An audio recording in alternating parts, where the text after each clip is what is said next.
Ketemu Satrio Piningit. Waktu itu saya lagi meditasi, saya arahkan ke puncak Gunung Bromo. Waktu itu saya ketemu dalam meditasi, ketemu Sukmo Lelono. Sukmo Lelono berwujud wayang Parikesit. Pada saat itu saya meditasi, saya arahkan ke puncak Gunung Bromo. Setelah sampai di pertengahan Gunung Bromo, yaitu petilasan Madakapura, saya di situ lagi konsentrasi. Di situ turunlah cahaya dari atas. Setelah turun di depan saya ada 3 cahaya, langsung berubah wujud menjadi 3, yaitu 1 Sukmo Lelono berwujud Parikesit, terus Sukmo Luhur berwujud Werkudara atau Bima, atau dalam pewayangan Wijoseno. Terus yang 1 berwujud Sukmo Kawekas, yaitu yang berwujud Hanuman. Setelah 3-tiganya berhenti di depan saya, mencari tempat di mana itu ada batu yang bulat, saya duduk di situ sama mereka bertiga. Saya nanya, "Panjenengan menika sinten lan badhe tindak pundi kersa merpeki lampah kula?" Dia bilang begini, "Ingsun sayekti ingkang kapiji marak ing ngarsanira, ingsun iku sayekti Sukmo Lelono. Ingkang ingsun kanthi iki yaiku Sukmo Luhur lan Sukmo Kawekas anganti lakunira. Anganti laku ingsun ingkang amrepeki sira ingkang mapan ana ing papan kene kaki, sira duwe perlu apa?" Kepareng matur dumateng Paduka, "Kula dumugi ing papan mriki, kula nampi dawuh, nampi sasmitaning Hyang Widi, bilih kula wedal menika kapurih minggah wonten ing Redi Bromo mriki. Ananging dereng dumugi puncak ing Gunung Bromo, kula sampun pinanggih kalian Paduka. Paduka menika badhe tindak pundi lan badhe wonten wigatos ingkang menapa? Ingsun niku satemene badan alus ingkang wujud Sukmo Lelono, ingsun angu padirak raga ingkang kuat ingsun lenggahi, yaiku sing mengkone diarani Satrio Piningit kaki. Satrio Piningit iku pilihaning para Jawata, para dewa kabeh, lan iku ingkang mengko bakal melu cawe-cawe ananing kahanan ingkang bakal tumeka kawuri kaki. Kula nuwun inggih salajengipun Paduka napa sampun pikantuk badan wadak ingkang saged kangge lenggah Paduka. Ingsun wis ngubengi ing Nusantara kaki wiwit saka Brang Wetan tekan ing kene, ingsun ketemu marang sira kaki. Saben-saben ana satriya ingkang lagya nendhengake tapa, ingsun aprepeki, ingsun leboni badan wadake kaki, kabeh wis ingsun coba, ananging gandeng laku ningsun iku durung tumeka. Saubenge Nusantara lagi tumeka ing tlatah Jawa. Ing tlatah Jawa Timur kene ingsun pinanggih marang sira kaki. Inggih Eyang, lah menika ingkang nderekaken menika kados pundi yang la ya iki besok ingkang dadi wong sing kepercayaan ingsun kaki iki sing wujude Werkudara iku duk nalika uripe iku wis tau njabat gubernur ing Jakarta sepisan ingkang aran Pangeran Jayakarta iku kang digambarake wujud Werkudara iki kaki.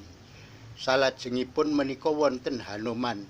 Hanuman iku ya bala kiwa tengene ing mengkone bakal dadi wong kepercayaan ingsun. Wujud kethek putih iku maksude iku kawula ingkang ora dhuwur derajate, mbuh iku titah pidak perjaraan ananging dheweke setya tuhu marang negara kaki. Iku mengko besuke bisa dadi mbantu apa ing pemerintahan ingsun ing pemerintahan samengkone kaki. Kula nuwun inggih salajengipun paduka badhe tindak pundi. Aku bakal nerusake laku ningsun kaki iki ingsun munggah pucak ing Gunung Bromo ingsun bakal ketemu marang Yangmu Bromo. Kula nuwun inggih menapa paduka mboten lenggah ingkang sekeca rumiyin yang ya nggih mengkene ya nggih sayekti ingsun iku nampa tugas ingkang abot iku ora enteng sanggane mengkone kaki. Lajeng paduka badhe manggi sinten yang ingsun sajatine ingsun saliyane ngupadi calon raga ingkang bakal kanggo kalenggahan ingsun mangkono ingsun bakal angupadi pomomonging Ratu Tanah Jawa yaiku ingkang aran Semar utawa ingkang aran Sabdapalon. Apa sira mangerti kaki?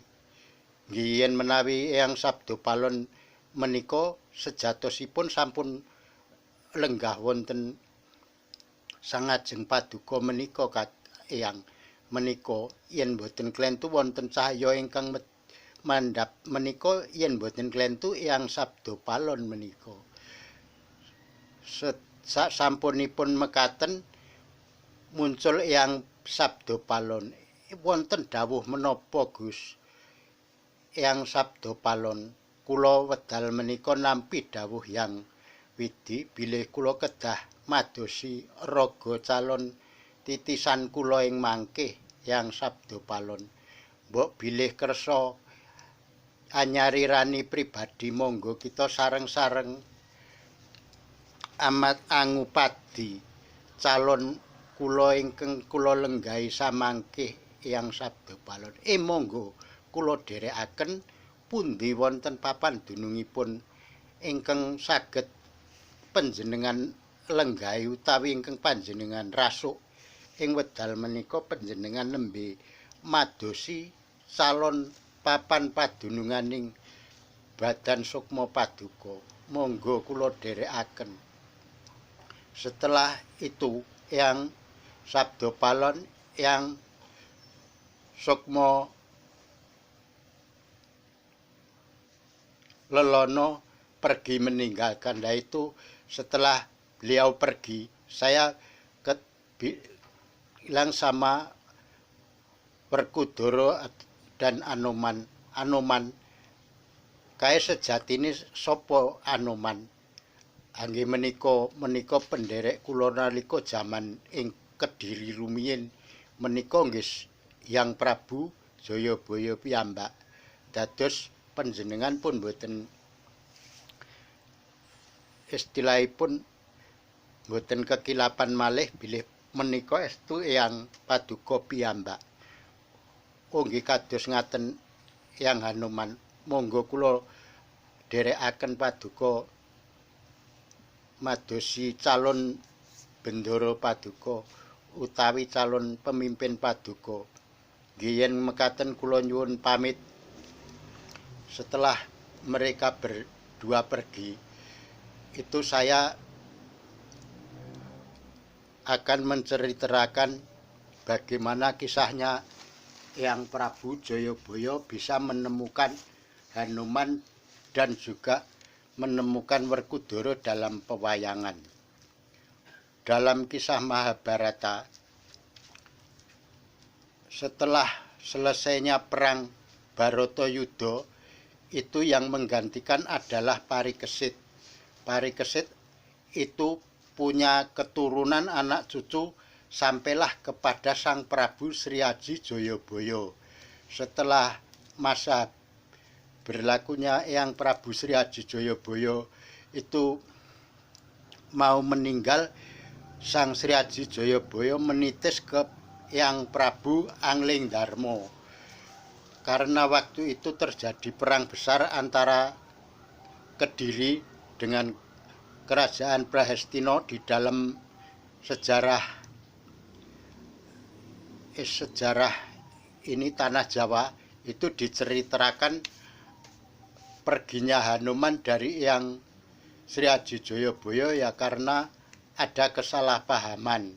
Tetapi setelah di alam sukma, alam langgeng, dia kembali menyatu lagi dan sekarang mengupadi yang namanya Satrio Piningit nanti yang akan jadi titisan Eyang Prabu tersebut. Setelah Eyang Prabu menitis sama Eyang Anglingdarma, Eyang Anglingdarma itu punya guru yang namanya guru Eyang Nagaraja. Eyang Nagaraja punya aji yang namanya Aji Gineng. Aji Gineng itu kalau udah di istilah Jawane udah diwatek, itu bisa mendengarkan suara burung, suara cecak, dan suara-suara yang lain, suara air yang ada di dalam alam ini semua bisa terdengar. Itu yang dimiliki oleh Anglingdarma.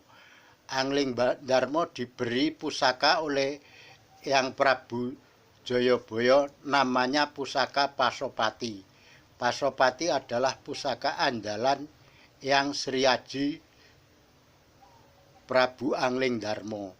Prabu Anglingdarma itu seorang raja yang bisa merakyat. Dalam gambar cerita sejarahnya bisa berwujud kuntul atau manuk kuntul itu sebetulnya cuman sebagai sanepan saja. Jadi sebagai raja dia itu bisa berkumpul dengan istilah kuntul itu dengan petani, dengan penggembala.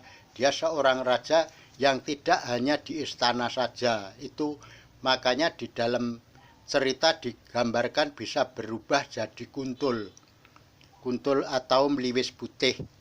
Setelah dicabut meliwis putihnya, dia kembali jadi raja, yaitu karena istilahnya tadinya itu jadi susah, jadi pengembara, jadi kemana-mana, itu wujudnya kuntul. Setelah dicabut jambulnya, istilahnya sakwise rampung leprihatin bisa kembali ke kerajaan dan bisa menjadi raja yang bijaksana. Itu adalah Sang Anglingdarma. Anglingdarma itu punya petilasan banyak yang di Gunung Kidul, termasuk petilasan Eyang Prabu itu kebanyakan ada sendang yang alirnya mengalir bisa untuk persawahan. Itu pertanda, yaitu menggambarkan kalau Eyang Prabu itu dekat dengan petani, dia dekat dengan rakyat kecil. Makanya semua petilasan Eyang Prabu Sri Aji Anglingdarma itu banyak persawahan di mana-mana, tidak hanya di Gunung Kidul, di lain daerah juga banyak. Selain itu putra Eyang Anglingdarma yaitu Eyang Janurwindo. Eyang Janurwindo itu juga punya petilasan di Wonosari di Gunung Kidul.